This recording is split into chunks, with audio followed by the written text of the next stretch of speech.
ఒకప్పుడు గౌతమ బుద్ధుడు తన శిష్యులతో కలిసి కూర్చున్నాడు. అదే సమయంలో రాజు అజాతశత్రువు అక్కడికి చేరుకుని బుద్ధుడిని అడిగాడు, ఓ ప్రభు, నేను మీ అనుచరుడిని అయినప్పటి నుండి అందరూ నన్ను దోపిడీ చేస్తున్నారు. మంచి వ్యక్తులకు ఎప్పుడు చెడే ఎందుకు జరుగుతుంది అని ప్రశ్నించాడు.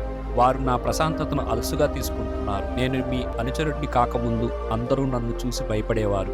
ఎందుకంటే నేను చాలా క్రూరంగా ఉండేవాడిని. ఎవరికైనా మరణశిక్ష విధించడానికి కూడా నేను 2 సార్లు ఆలోచించేవాడిని కాదు. కానీ నీ అనుచరుడిగా మారిన తర్వాత ఎవరిని శిక్షించాలని అనిపించట్లేదు. కోపం కూడా రావట్లేదు. నేను ప్రశాంతంగా ఉంటున్నాను. అలాగే నేను ప్రతి ఒక్కరిని కరుణతో చూస్తున్నాను. కానీ కొందరు వ్యక్తులు నా ప్రశాంతత ప్రవర్తనను అలుసుగాను అవకాశంగాను తీసుకొని దాని నుండి అనవసర ప్రయోజనం పొందుతున్నారు. ఇది నా దేశ ప్రజలను కూడా ఒక రకమైనటువంటి ప్రమాదంలో పడేస్తుంది. దీనివల్ల నా దేశ పాలనలో చాలా సమస్యలను ఎదుర్కొంటున్నాను. దయచేసి నేను ఇప్పుడు ఏమి చేయాలో చెప్పండి అంటాడు రాజు. అజాతశత్రు రాజు నుండి ఇది విన్న బుద్ధుడు అతనికి ఒక కథ చెప్పడం ప్రారంభించాడు. ఆ కథ ఇలా సాగు. ఒకరోజు ఒక సన్యాసి గ్రామం గుండా వెడుతుండగా ఒక అందమైన చెట్టును చూశాడు. అతను ముందుకు వెళ్లే ముందు దీని నీడలో ధ్యానం చేయాలని నిర్ణయించుకున్నాడు. తమ ఆవుల్ని ఇంటికి తీసుకువెళ్తున్నటువంటి కొందరు గ్రామస్తులు ఆ సన్యాసిని చూసి పాము గురించి హెచ్చరించారు. ఆ పాము చాలా ప్రమాదకరమైనదని, దాని దగ్గరకు ఎవరు వెళ్ళినా అది కాటు వేస్తుందని వారు చెప్పారు. సన్యాసి చిరునవ్వు నవ్వుతూ చెట్టు వైపు నడవడం కొనసాగించాడు. అది చూసి గ్రామస్తులు అక్కడి నుంచి వెళ్ళిపోయారు. సన్యాసి ధ్యానం చేయడానికి చెట్టు కింద కూర్చున్నప్పుడు పాము కోపంతో రంధ్రం నుండి బయటకు వచ్చింది. అతన్ని చూసి కాటు వేయబోయింది. అప్పుడు సన్యాసి పాము కళ్ళల్లోకి సూటిగా చూస్తూ మంత్రం పఠించాడు. అప్పుడు అద్భుతంగా పాము అతనితో సంభాషణ ప్రారంభిస్తుంది. పాము ఆ సన్యాసితో అంటుంది, ఓ మనిషి, నువ్వు నాకు భయపడటం లేదా? ఇది నా ప్రాంతమని, ఇక్కడికి వచ్చేందుకు ఎవరూ సాహసించరని మీకు తెలియదా అని అంటుంది. సన్యాసి కనికరంతో, ఓ నా ప్రియమిత్రమా, ఇందులో భయపడాల్సింది ఏముంది అన్నాడు. నేను దేనికి భయపడను, మరణానికే భయపడను. నాకు జీవించాలనే కోరిక కూడా లేదు. నేను నీకు ఎందుకు భయపడాలి? వాస్తవానికి నువ్వే భయపడుతున్నావు. నిన్ను ఎవరూ చంపకూడదని నువ్వు భయపడుతున్నావు. అందుకే నువ్వు ఇతరులను అనవసరంగా కాటు వేస్తున్నావు అని అంటాడు. సన్యాసి నుండి ఇది విన్న పాము ఆశ్చర్యపోతుంది.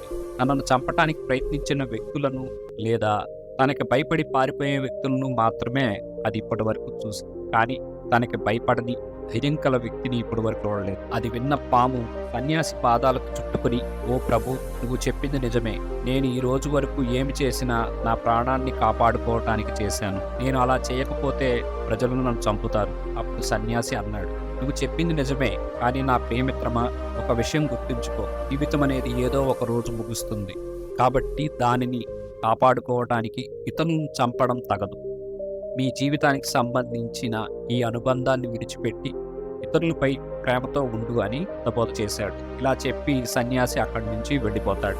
ఆ సన్యాసి మాటలకు పాము ప్రభావితమై ఆ రోజు నుండి ఎవరిని కాటువేయనని నిర్ణయించుకుంది. అది తన కోప స్వభావాన్ని విడిచిపెట్టి ఇతరులను కాటువేయడం మానేసింది. కానీ పాము ఇతరులను కాటువేయడం మానేసిందని తెలిసిన ప్రజలు ఇప్పుడు వారు దాన్ని అలుసుగా తీసుకోవడం ప్రారంభించారు. దానికి భయపడి దాని నుండి పారిపోయేవారు కూడా దాన్ని పట్టుకోవడం ప్రారంభించారు. ఇప్పుడు ప్రజలు దాన్ని ఆట పట్టించడం, దాన్ని గీరడం మరియు దాన్ని బాధ పెట్టడం మొదలుపెట్టారు. ఇప్పుడు దానితో పాము ప్రతిసారి గాయపడసాగి, దానితో అది చాలా బాధపడి ఇది తన జీవితంలో అత్యంత కష్టతరమైన సమయాన్ని అనుభవించసాగింది. ఒకరోజు ఆ సన్యాసి మరోసారి ఆ గ్రామానికి వచ్చి అదే చెట్టు కింద కూర్చున్నాడు. అప్పుడే అతనికి ఆ పాము కనిపించింది. దాన్ని ఇంత దయనీయ స్థితిలో చూసి చాలా ఆశ్చర్యపోయాడు. అతను దాన్ని అడిగాడు, ఓ నా మిత్రమా, నీవు ఇంత దయనీయ స్థితికి ఎలా వచ్చావు? నిన్ను ఎవరు గాయపరిచారు అని అడిగాడు. పాము ఇలా సమాధానమిచ్చింది, ఓ ధన్యుడా, నా కోప స్వభావాన్ని విడిచిపెట్టమని మరియు ఇతరులను కాటువేయవద్దు అని మీరు నాకు చెప్పారు. నేను నా హింసాత్మక స్వభావాన్ని విడిచిపెట్టి శాంతిని పాటించినప్పటి నుండి ప్రజలు నాతో అనుచితంగా ప్రవర్తించడం ప్రారంభించారు. ఇప్పుడు నా గురించి ఎవరూ భయపడరు. ప్రజలు వచ్చి నన్ను బాధపెట్టి నన్ను దయనీయ స్థితిలో ఉంచారు. జీవితం నాకు చాలా కష్టంగా మారింది అని పాము నుండి ఇది విన్న సన్యాసి అన్నాడు, నా ప్రియమైన మిత్రమా, నువ్వు నా హితబోధను తప్పుగా అర్థం చేసుకున్నట్లుగా అనిపిస్తుంది. అనవసరంగా ఇతరుల జోలికి పోవద్దని, వారిని కాటు వేయవద్దని నీకు చెప్పాను. కానీ నీ ఆత్మరక్షణ కోసం కనీసము బుసకొట్టవద్దని నేను చెప్పలేదు అని అంటాడు. అప్పటి నుండి ఆ పాము కాటు వేయకుండా బుసకొట్టి జనాల నుండి తను తాను రక్షించుకోనారంభించింది. ఈ కథను రాజు అజాతశత్రువు చెప్పిన తర్వాత బుద్ధుడు ఇలా అడిగాడు, రాజా, ఈ కథ నుండి మీరు ఏం అర్థం చేసుకున్నారు? ఆ పాము నా ఉపదేశాన్ని తప్పుదారి పట్టించినట్లుగా నీవు కూడా చేస్తున్నావా? నీ క్రూర స్వభావాన్ని విడిచిపెట్టమని చెప్పాను, నిజమే. కానీ రాజు కర్తవ్యాన్ని వదులుకోకూడదని, బయట నుండి కఠినంగా ఉంటూ రాజుగా నీ కర్తవ్యాన్ని నిర్వర్తించాలని చెప్పాను. తద్వారా మీరు మీ రాజ్యంలో ప్రతి ఒక్కరిని క్రమశిక్షణతో పెట్టవచ్చు. మీరు కఠినంగా ఉండడం ద్వారా మీ రాజ్యంలో న్యాయ ప్రక్రియ కొనసాగించాలి. తద్వారా ప్రజలు మీ రాజ్యంలో శాంతియుతంగా జీవించగలరు మరియు వారు ఎలాంటి అభద్రతా భావాన్ని అనుభవించరు. అందుచేత మీరు లోపల నుండి సన్యాసిలాగా, వెలుపల నుండి రాజులాగా పరిపాలించాల్సి ఉంటుంది. అది ఏ విషయంలోనైనా ప్రమాదకరమే, అది మంచితనంలోనైనా అనేటువంటిది గమనించాలి. మన చుట్టూ ఉన్న ప్రపంచాన్ని చూస్తే మంచి వ్యక్తులకు ఇది తరచుగా జరుగుతుందని మనం కనుగొంటాము. ప్రజలు తరచుగా తమ మంచితనాన్ని అలసుగా ఉపయోగించుకోవటానికి ప్రయత్నిస్తారు. మరి దీనివల్ల మంచివారి జీవితంలో ఎన్నో ఇబ్బందులు పడాల్సి వస్తుంది. మంచి పనులు చేయడం సమస్య కాదు, కానీ ప్రజలు మిమ్మల్ని అలుసుగా ఉపయోగించుకోనంత వరకు ఇబ్బంది లేదు. ప్రతిదీ మనసులో పెట్టుకోకుండా ఎలా ఉండాలో నేర్చుకోవాలి. అన్ని విషయాల్ని పట్టించుకోరు అన్న విధంగా బయటకు ప్రవర్తించాలి. కానీ ఇతరులను క్రమశిక్షణలో ఉంచడానికి మీరు కోపం తెచ్చుకోవలసి వస్తే మీరు దాన్ని తప్పక చేయవలసి ఉంటుంది. మీ అంతర్గత మనశ్శాంతికి భంగం కలగకుండా మీరు దీన్ని చేయవచ్చు. ఒక నటుడు తన నాటకంలో కానీ సినిమాలో కానీ కోపం వచ్చినట్టు నటిస్తాడు, కానీ మనసు లోపల కోపం ఉండదు. ఎందుకంటే అది నాటకంలోనూ సినిమాలోనూ ఒక భాగం మాత్రమే అని అతనికి తెలుసు. అదేవిధంగా విషయాలను అదుపులో ఉంచుకోవటానికి మీరు ఈ ప్రపంచంలో తెలివిగా ప్రవర్తించాలి. ఇది జీవితాన్ని మలుచుకునే కళ. ఇదే మెరుగైన జీవిత విధానం. విపరీతమైన పనుల్లో నిమగ్నమైన ఉన్నప్పుడు ప్రశాంతంగా ఉండాలి అంటే వీటిని గరిష్ట నైపుణ్యము మరియు సామర్థ్యంతో నిర్వహించడం వల్ల సాధ్యపడుతుంది. గాఢమైన ఏకాగ్రతతో పూర్తిగా పనిలో నిమగ్నమై ఉండటం ద్వారా అది సాధ్యపడుతుంది. బయట ఎన్ని కార్యకలాపాలు జరుగుతున్నా లోపల ఏమీ కలవరపడకుండా ఉండాలి. ఇంకా బుద్ధుడు ఇలా అంటాడు, ఇప్పుడు ఇది మన జీవితంలో చాలామంది మనల్ని మనం ప్రశ్నించుకునే విషయం అని నాకు తెలుసు. కాబట్టి మన జీవితంలో దయనీయమైన విషయాలు జరిగినప్పుడు, మన జీవితంలో అనుకోని సంఘటనలు జరిగినప్పుడు సాధారణంగా మనలో మనం ఇలా ప్రశ్నించుకుంటాం, ఎప్పుడు నేనే ఎందుకు ఇలాంటి బాధలకు గురి కాబడుతున్నాను? ఇలాంటి కష్టాలు, చెడు సంఘటనలు కేవలం నాకు మాత్రమే ఎందుకు జరుగుతున్నాయి? ఇందులో నా తప్పేంటి అని అనుకుంటాం. బుద్ధుడు ఇలా అంటాడు, జీవితం ఒక పుస్తకం లాంటిది. మనం ఒక పుస్తకాన్ని చదువుతున్నప్పుడు మనం కొన్ని విచారకరమైన అధ్యాయాలు గుండా వెళ్తాము, మరికొన్ని సంతోషకరమైన అధ్యాయాలు చూస్తాము. అలాగే మనము సాహసోపేతమైన అధ్యాయాలు గుండా వెళ్తాము. అంత మాత్రం చేత నువ్వు అది విచారకరమైన అధ్యాయమని ఆ పుస్తకాన్ని చదవడం మానివేసి దూరంగా ఉంచినట్లయితే నీవు ఆ పుస్తకం యొక్క పూర్తి సారాంశాన్ని ఆస్వాదించలేవు. జీవితం కూడా అలాంటిదే. మనం మన జీవితాన్ని గడుపుతున్నప్పుడు సంతోషకరమైన అధ్యాయాలు ఉంటాయి, ఇంకా మన జీవితంలో విచారకరమైన అధ్యాయాలు ఉంటాయి, అలాగే సాహసోపేతమైనటువంటి అధ్యాయాలు కూడా ఉంటాయి. కానీ మన జీవితంలోని విషాదకరమైనటువంటి అధ్యాయాలతో ఆగిపోతే ఏం జరుగుతుంది? మన జీవితాన్ని ఎప్పటికీ విజయవంతం చేయలేము. అది గుర్తుంచుకోవాలి. ఇంకా బుద్ధుడు ఇలా అంటాడు, అందుకే నొప్పి మీద దృష్టి పెడితే బాధలు మొదలవుతాయి అని అంటారు. కానీ అలా కాకుండా తద్వారా నేర్చుకున్నటువంటి జీవిత పాఠంపై దృష్టి పెడితే మీరు ఎదగడం ప్రారంభిస్తారు.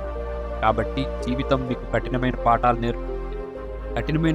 నేర్పినప్పుడు మీరు కఠినమైన సమయాల్లో ప్రయాణిస్తున్నప్పుడు సమస్యలు వస్తాయి. అవి శారీరక సమస్యలు కావచ్చు, మానసిక సమస్యలు, సామాజిక సమస్యలు, బంధుత్వ సమస్యలు. ఇలా ఏ సమస్య అయినా మీరు ఆ సమస్యను గమ్యస్థానంగా మార్చుకోకూడదు, వాటి గుండా వెళ్ళాలి. అందుకే పెద్దలు అంటారు, మీరు అనుభవించిన దాని ద్వారా మీరు వెతుకుతారు అని. సాధారణం విహన్యంతి అంటాడు బుద్ధుడు. అది పరమబుద్ధుడి గొప్ప సూక్తి. సాధారణం విహన్యంతి అంటే ప్రపంచంలోని అన్ని జీవులు బాధలను అనుభవించడంలో భాగస్వాములు అవుతారు అని అర్థం. అది సాధారణమైనటువంటి విషయం అని సూచిస్తుంది. ఈ భావన మానవ అనుభవం యొక్క సాధారణతను మరియు ఇతరుల పట్ల సానుభూతి మరియు కరుణ యొక్క ప్రాముఖ్యతను తెలియజేస్తుంది. మీరు ఈ అన్యాయమైన జీవితం నుండి న్యాయం ఆశించినట్లయితే మీరు అలసిపోయిన వ్యక్తిగా, సానుభూతి పడవలసిన వ్యక్తిగా ఉండవలసి వస్తుంది. ఎందుకంటే జీవితం అన్యాయంతో కూడే ఉంటుంది. మరియు సమస్య ఏమిటంటే మన జీవితం నుండి న్యాయాన్ని ఆశిస్తున్నాము. కాబట్టి మీ జీవితంలో ఎల్లప్పుడూ న్యాయాన్ని ఆశించవద్దు. మంచి వ్యక్తులకు చెడు విషయాలు ఎల్లప్పుడూ జరగవచ్చు, అలాగే మంచి వ్యక్తులకు కూడా మంచి విషయాలు జరుగుతాయి. ఇది సాధారణం. కావున దీనికి పరిష్కారం లేదా అని మీరు అడిగితే తప్పక ఉంది. ప్రతివారు 2 విషయాలు గుర్తుపెట్టుకోవాలి. మొదటి విషయం, మనం నిత్యం ఇతరుల విషయంలో సహానుభూతిని కలిగి ఉండాలి. ఇది సానుభూతి లేక జాలి కాదు. ఈ రెండిటికి వ్యత్యాసం ఉన్నది. సహానుభూతి అంటే ఇంగ్లీష్‌లో ఎంపతి అని అంటారు. అనగా విషయాన్ని ఎదుటివారి దృష్టితో చూడటం. అనగా మనం ఎదుటివారి స్థానంలో ఉంటే మనం ఏం చేయాలో అది చేయడం. మరొక వ్యక్తి యొక్క బాధను వారి దృక్కోణం నుండి అర్థం చేసుకోవడం మరియు వారి భావాలను అనుభవించడానికి ఇష్టపడి వారి కష్టాలను తొలగించడానికి దారి చూపించడం, అలాగే మనకు సాధ్యమయ్యే పని చేయడం ద్వారా వారి మనస్సు ఎప్పుడూ నిర్మలంగా ఉంటుంది. ఉదాహరణకు, ఒక వ్యక్తి చనిపోయినప్పుడు అతని కుటుంబం వీధులు పాలవుతుంది. దానికోసం నీవు ఏమి చేయగలవు అనేది సహానుభూతి అని అనిపిస్తుంది. చనిపోయినప్పుడు వచ్చి అయ్యో ఇలా అయిందా అనటం సానుభూతి. కావున సానుభూతి ప్రయోజనమున్న మానసిక స్థితి కాదు, సహానుభూతి మాత్రం ఉపయోగపడేది అన్నమాట. ప్రతివారు ఈ మానసిక స్థితిని అలవాటు చేసుకోవాలి. అప్పుడు వారు మనసు ప్రశాంతంగా ఉంటుంది. రెండవ విషయం, అలాగే మనలో మనం సంతోషంగా ఉండాలి అంటే, మన జీవితం విజయవంతం అవ్వాలంటే మనం ఎల్లప్పుడూ సానుకూలమైనటువంటి ఆలోచనలపై దృష్టి పెట్టాలి.